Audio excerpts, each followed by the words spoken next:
Californication. Let's talk about California, Justin Wilcox and the boys, right? This might be a tough team this year. It actually more so is the schedule. Brutal schedule. Yeah.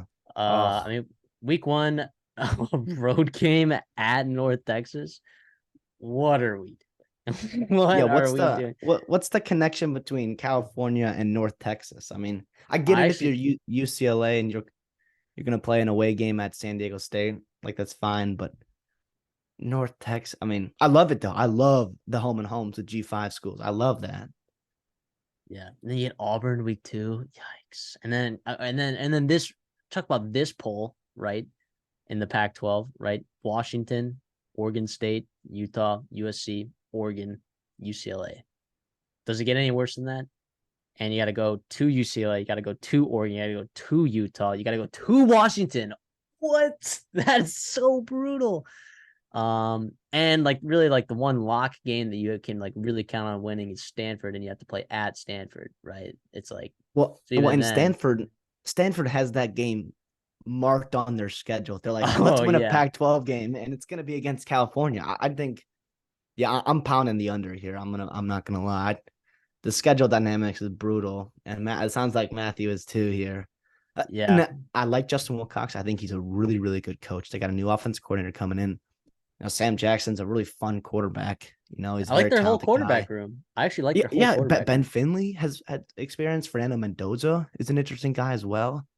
But I just don't see it with this team. Yeah, I mean, like, look, their offensive line. I've talked to you about this before, and I believe your opinion on this is that this offensive line might be a little bit more stable than it was last year. But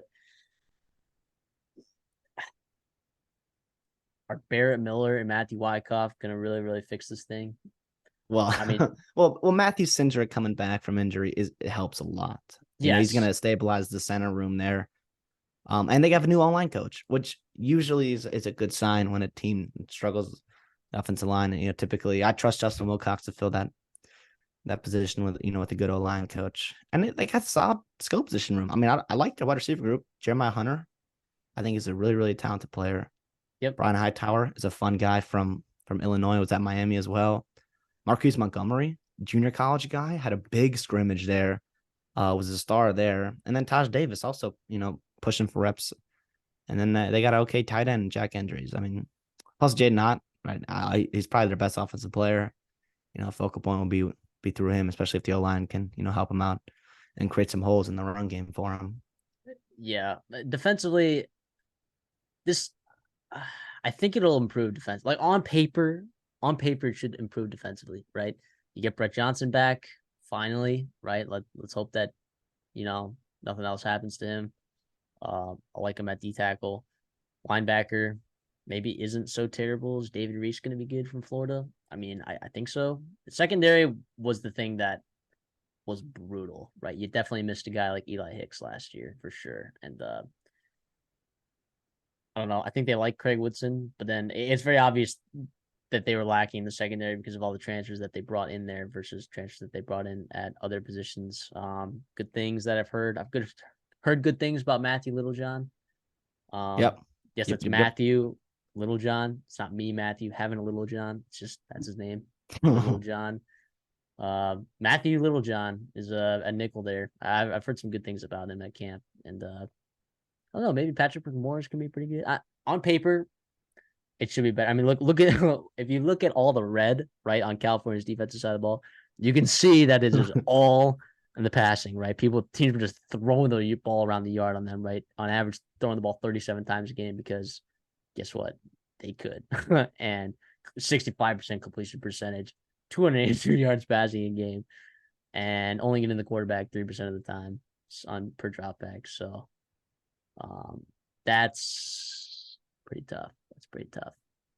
So, and yeah, I don't know. And it's not even like they were playing mobile quarterbacks, right? Like you can see the drop back rate, right? Like was only at 51%, right?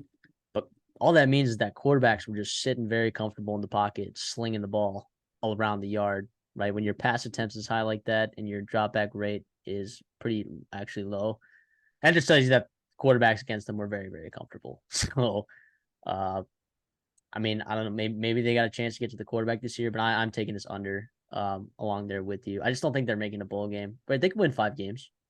They totally could. I could see that happening, but they're just.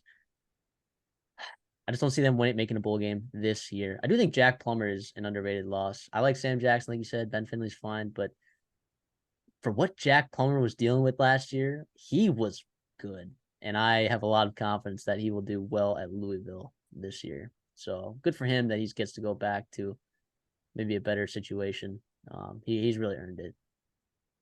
For sure. And I actually like the roster. I don't hate it. I think they filled some nice holes, like you said, in the secondary, which was terrible last year. It sounds like they've kind of hit it pretty hard in the transfer market. I don't know if I love the D-line. I think they got some depth there. It doesn't sound like anyone's really, head and shoulders above everybody else, but the worst part, they have a bunch of bodies in the room, which is always a good thing, especially if you're a team like California with the transfer portal now. It's hard to keep depth on the offensive defensive line. The schedule dynamics is brutal. You're breaking in a new quarterback. That's pretty, hit or miss. I mean, they could steal a game from I like Washington State this year though, but like I could see them beating, Oregon State at home or even like going to Utah and like surprising everybody there. I just don't. 6 wins is really, really hard for me to see with this schedule, like you said. So I'm taking the under there.